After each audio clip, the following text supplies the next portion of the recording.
Gold, trusted gold buyers. మీరు తాకట్టు పెట్టిన బంగారాన్ని విడిపించి ఈ రోజు ఉన్న మార్కెట్ ధరకు కొనబడను.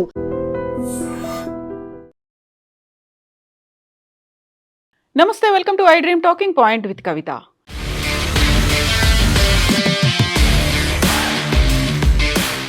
ఇరాన్ మీద అమెరికా, ఇజ్రాయెల్ దాడి జరిపి ఇప్పుడు 12వ రోజు కూడా కంటిన్యూ అవుతుంటే అక్కడ ప్రమాదకరమైనటువంటి వార్తలు, విషయాలు బయటకు వస్తున్నాయి.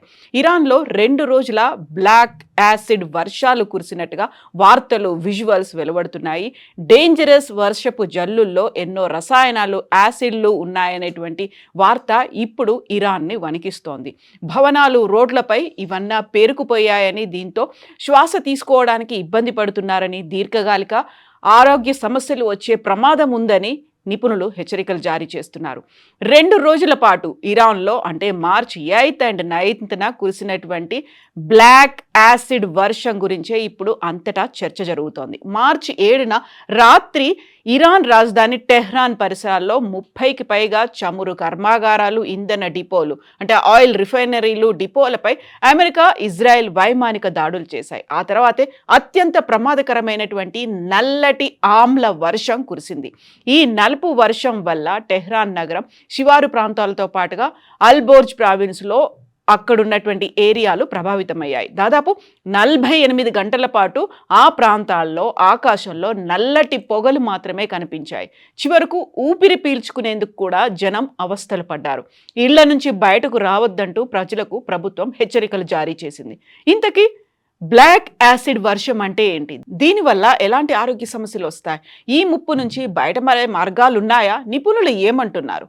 ఇరాన్లోని చమురు నిల్వ కేంద్రాలపై అమెరికా, ఇజ్రాయెల్ దాడులు తర్వాత టెహ్రాన్ వంటి నగరాల్లో నల్లటి ఆమ్ల వర్షం, బ్లాక్ యాసిడ్ వర్షం కురుస్తోంది. ఇది 1945 హిరోషిమా అణుబాంబు తర్వాత కురిసినటువంటి విషపూరిత బ్లాక్ రెయిన్ను పోలి ఉందని, దీంతో తీవ్ర ఆరోగ్య, పర్యావరణ విపత్తుకు దారితీస్తుందని నిపుణులు హెచ్చరిస్తున్నారు. జపాన్ హిరోషిమాలో జరిగినటువంటి యుద్ధం తర్వాత ఇంత తీవ్రమైనటువంటి ప్రభావం ఇప్పుడు కనిపిస్తోంది అనేటువంటి వార్తలు ఇరాన్ని వణికిస్తున్నాయి. అమెరికా, ఇజ్రాయెల్ వైమానిక దాడుల ధాటికి ఇరాన్లోని చమురు నిల్వలు అగ్ని ప్రమాదానికి గురయ్యాయి. ఈ దాడులు జరిగిన కొన్ని గంటల్లోనే ఇరాన్లోని పలు ప్రాంతాల్లో నల్లటి రంగులో వర్షం కురవడం స్థానికులను భయాందోళనకు గురి చేస్తోంది. చమురు నిల్వలు భారీ ఎత్తున దగ్ధమైనప్పుడు గాలిలోకి అపారమైనటువంటి పరిమాణంలో కార్బన్తో పాటుగా సల్ఫర్ డయాక్సైడ్, ఇతర రసాయన కణాలు విడుదలవుతాయి. ఇవి మేఘాలతో కలిసి వర్ష రూపంలో నేలకు చేరుతున్నాయి. దీనినే నిపుణులు ఆమ్ల వర్షం కంటే ప్రమాదకరమైనటువంటి చమురు కలుషిత వర్షంగా అభివర్ణిస్తున్నారు.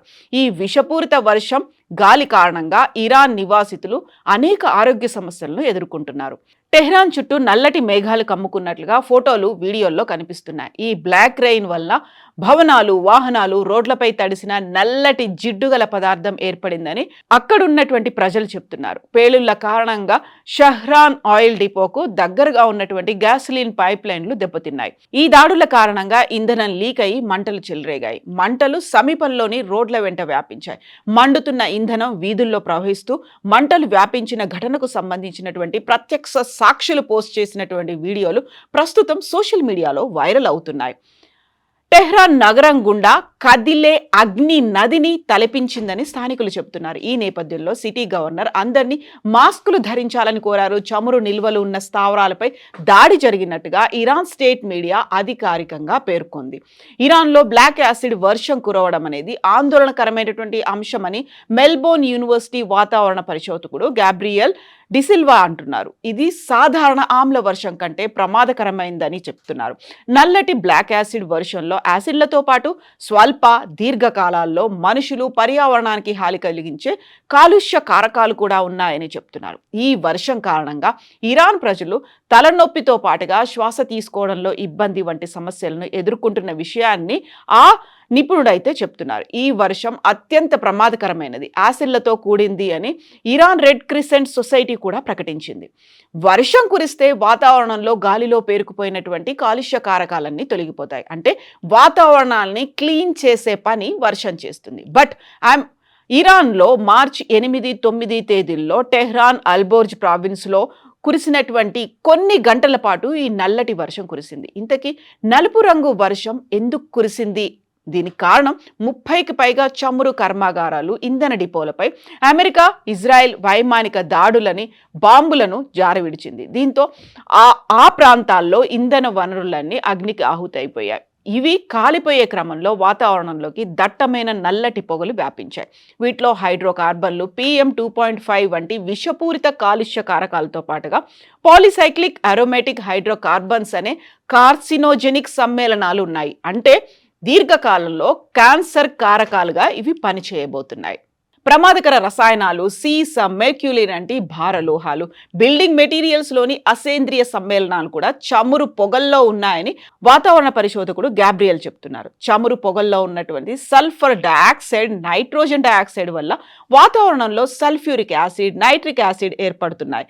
ఈ ప్రమాదకర రసాయనాలు ఆమ్లాలతో కూడినటువంటి నీటి బిందువులే బ్లాక్ యాసిడ్ రెయిన్లో కురుస్తున్నాయనేటువంటి మాట ఇప్పుడు అక్కడ వణికిస్తోంది. చమురు, వంట చెరుకు, బొగ్గు, సహజ వాయువు లాంటి శిలాజ ఇంధనాలను వినియోగించినప్పుడు వాతావరణంలోకి సల్ఫర్ డయాక్సైడ్ విడుదలవుతుంది. దీనివల్ల సాధారణ యాసిడ్ రెయిన్ పడుతుంది. ప్రస్తుతం అధునాతన టెక్నాలజీ ద్వారా ముడి చమురు నుంచి రీఫైనింగ్ దశలోనే సల్ఫర్ని తొలగిస్తున్నారు. అయితే ఇది గతంలో జరిగినటువంటి ఇరాక్, కువైట్ యుద్ధంలో కూడా ముడి చమురు క్షేత్రాలు లక్ష్యంగా దాడులు జరిగాయి. అప్పట్లో తీవ్రమైనటువంటి వాయు కాలుష్యం చోటు చేసుకుంది. బట్ ఇప్పుడు మాత్రం నల్లటి ఆమ్ల వర్షాలు కురుస్తున్నాయి. బయటికి రావద్దు అని అనౌన్స్ చేశారు. ఒకవేళ ఇంటి మీద కావచ్చు, కార్ల మీద, తమ మీద పడ్డప్పుడు ఇమ్మీడియట్గా వాటిని కడిగేసుకోవాలి అని చెప్పినప్పటికీ ప్రస్తుతం అక్కడ ఉన్నటువంటి యుద్ధ వాతావరణం నేపథ్యంలో బయటికి వచ్చి ఇంటిని కావచ్చు, పరిసరాలని, రోడ్లని కడిగేసేటువంటి పరిస్థితులు లేవు. కాబట్టి ఇది భవిష్యత్తులో ప్రమాదకరంగా మారబోతోంది. దీర్ఘకాలంలో వారికి వ్యాధులు రాబోతున్నాయి అనేటువంటి అంచనాలు కూడా ఉన్నాయి.